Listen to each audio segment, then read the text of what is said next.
nous sommes en ligne avec le président du CRIF, Jonathan Arfi. Bonjour. Bonjour.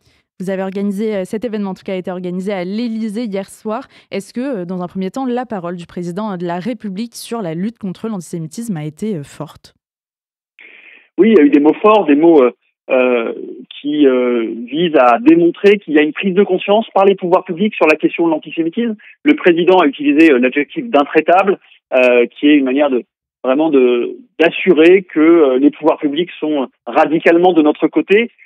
Pour être honnête, nous n'en doutions pas, mais l'enjeu est d'arriver à faire que ça descende dans les hiérarchies administratives, que sur le plan local, des gens puissent s'élever lorsqu'il y a un propos ou un acte antisémite, et puis surtout de faire que les Français, au-delà bien entendu de l'État, puissent participer à la condamnation sociale de l'antisémitisme qui est aujourd'hui bien trop faible.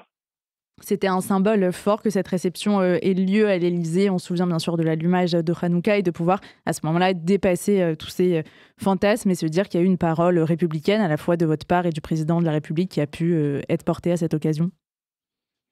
C'était un double symbole d'abord parce que le CRIF est une organisation qui a été créée dans la résistance, dans la clandestinité, au cœur des persécutions antisémites. Et se dire que 80 ans plus tard, l'anniversaire du CRIF, cet anniversaire est célébré par la République elle-même au Palais de l'Élysée, c'est évidemment un hommage magnifique rendu aux fondateurs résistants du CRIF. Et puis la deuxième chose, c'est que cet hommage il a lieu à un moment particulier, au cœur d'une période très éprouvante pour les Juifs de France, où nous avons perdu une partie de nos certitudes, où nous doutons parfois de la capacité de la société française à nous protéger durablement de l'antisémitisme. Eh bien, à ce moment-là, qu'ils permettent aussi l'affirmation de principes forts contre l'antisémitisme, c'est important, en rappelant aussi l'évocation qui a été faite du sort des otages, et en particulier des 3 otages français. Donc, c'était des moments évidemment émouvants hier soir. Au-delà de tout ce qu'on entend sur le CRIF depuis des mois, des années, qui vous représentez ? On va revenir juste aux bases, de dire vous avez célébré vos 80 ans hier, vous représentez la communauté juive, entre guillemets, mais dans sa grande variété. Le CRIF, vous savez, c'est une fédération d'organisations qui réunit près de 80 organisations juives différentes. Ça va du Front social juif unifié au Lubavitch, des mouvements libéraux aux éclaireurs israélites, de l'UEJF au Rassemblement des avocats juifs de France, de l'OPEJ au Mémorial de la Shoah. Et vous avez comme ça toute la variété, tout le spectre de la vie juive en France.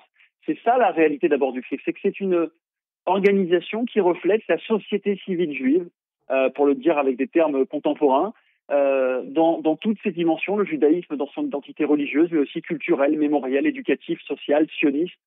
Tout cela est représenté au CRIF. Notre responsabilité, c'est de porter cette parole plurielle dans le débat public. Alors bien sûr, certains peuvent s'y reconnaître plus ou moins. Je ne force personne à s'identifier, à se sentir représenté par le CRIF. Nous représentons les organisations que nous fédérons et nous veillons à ce que les intérêts des Juifs et nos valeurs soient le mieux défendus et portés dans le débat public. C'est ça le sens de notre organisation. Pour finir, Jonathan Arfi, votre combat aujourd'hui, c'est dans le débat public, faire en sorte que la parole juive ne soit plus minimisée, comme ça a pu être le cas, par exemple, là encore, avec l'affaire de Sciences Po. Oui, il y a un double défi qui pèse pour les Juifs dans le débat public français. C'est d'abord effectivement de faire que notre parole ne soit pas minimisée, ne soit pas tue, ne soit pas invisibilisée d'une certaine manière. Et puis la deuxième chose, c'est de continuer à porter un message qui est de dire que ce qui arrive aux Juifs, ce qui arrive à Israël dans le monde, ne concerne pas qu'Israël et les Juifs, mais concerne bien la société française tout entière.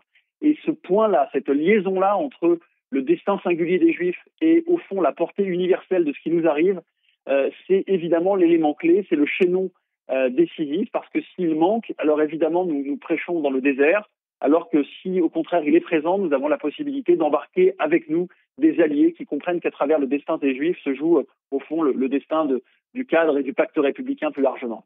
Merci beaucoup, Jonathan Arfi, président du CRIF, d'avoir été avec nous sur RCJ ce midi. Merci.